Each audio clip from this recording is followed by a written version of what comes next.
Olá galera, boa tarde, tudo bem? 21 de abril de 2021 do século 21.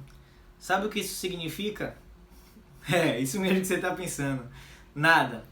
Brincadeiras à parte, galera, hoje é comemorado o feriado nacional em alusão aí à morte de Tiradentes, 21 de abril de 1792. Galera, a proposta hoje aqui não é estabelecer uma aula, até porque vocês sabem que a vida de um professor na pandemia está bem corrida, embora algumas pessoas digam que não vou entrar nessa polêmica.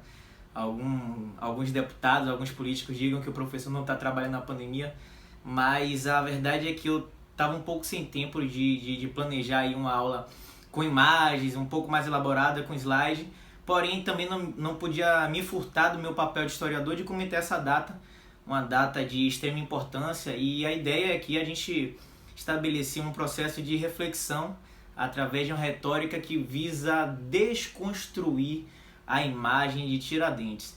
Galera, é o seguinte, certa vez um professor me disse, um historiador, um professor que eu tive na faculdade, me disse que o que iria diferenciar o ofício do historiador para as demais profissões da área de humanas era que o historiador ele deveria estar preocupado muito mais em desconstruir ideias, pensamentos, do que construir pensamentos, né?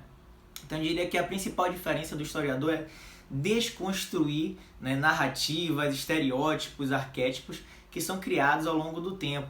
E a ideia hoje é a gente bater um papo sobre a figura de Tiradentes, conhecido aí como Joaquim José da Silva Xavier, nascido aí em Minas Gerais, filho de mãe portuguesa, de pai brasileiro, lembrando que era um pai proprietário de terra, né?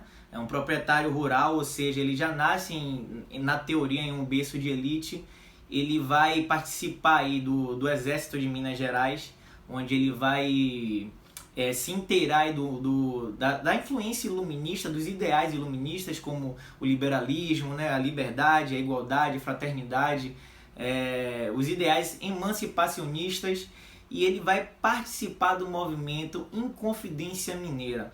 Um movimento aí tido como uma das revoltas mais importantes da história colonial brasileira. Lembrando o seguinte, o ideal é que a gente perceba o que está nas entrelinhas, galera. Primeiro, a Inconfidência Mineira foi um movimento majoritariamente liderado pela elite colonial, tá? Pela elite mineradora, em protesto aos desmandos ou à cobrança exagerada de impostos, como por exemplo a derrama, tá?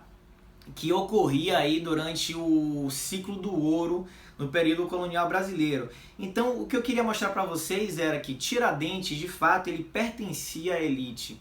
E é preciso desconstruir essa imagem que ele tinha de líder da Inconfidência Mineira, né? Na verdade, ele se transformou em um mártir porque o processo houve uma delação.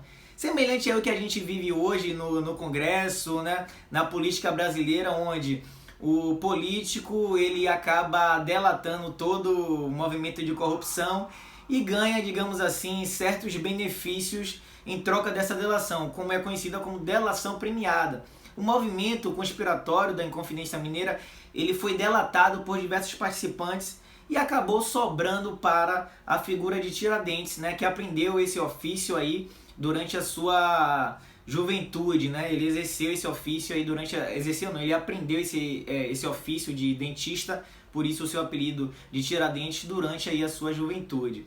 E aí, galera, então acabou sobrando para ele, Ele se transformou em um mártir muito tempo depois, já perto da proclamação da República, em 15 de novembro de 1889, quando a política brasileira, os políticos brasileiros, sobretudo aqueles que tinham um viés republicano, que buscavam acabar com o segundo reinado, pensaram em trazer um herói nacional para que servisse aí de construção da identidade, para que servisse aí de certa forma como um símbolo do patriotismo brasileiro. Então a verdade é que durante aí mais ou menos, a gente pode colocar aí durante mais ou menos um século, mais ou menos aí um século, 100 anos, Tiradentes passou despercebido, passou esquecido aí na história brasileira. E aí associaram a imagem dele, obviamente, à imagem de Jesus Cristo, a gente tem um quadro bem famoso aí pintado por Pedro Américo, onde retrata a imagem de Tiradentes esquartejado e de certa forma ali associado, né, a figura, a parte da sua fisionomia associada a Jesus Cristo, para que ele fosse mais difundido, para que ele tivesse um apelo popular maior. Então, só para a gente compreender, galera, a figura de Tiradentes foi importante, sim. Eu não diria, né, como historiador, não diria que deveria ter essa repercussão nacional toda, porque tivemos personagens históricos de extrema importância, talvez não, sem dúvida, com a importância mais considerável do que a importância de Tiradentes, como foi, por exemplo, o caso dos Inconfidentes do movimento baiano, da conspiração baiana, que de fato queria o fim da escravidão. Foi um movimento, por exemplo, de caráter popular e não um movimento elitista. Tiradentes, por exemplo, não buscava, não brigava pelo fim da escravidão. Tá? Os interesses nas entrelinhas da Inconfidência Mineira eram interesses elitistas. Tá? Então, essa construção de um herói nacional para a República Brasileira, ela se dá um tanto quanto a partir de um interesse elitista. Inclusive, o próprio representante, que é a figura de Tiradentes, ele foi pertencente da elite colonial brasileira. Então, a ideia é que vocês agora promovam uma reflexão. A figura de Tiradentes merece ser tratada como um herói nacional. Esse feriado, que é nacional em alusão à morte de Tiradentes, merece ter essa repercussão?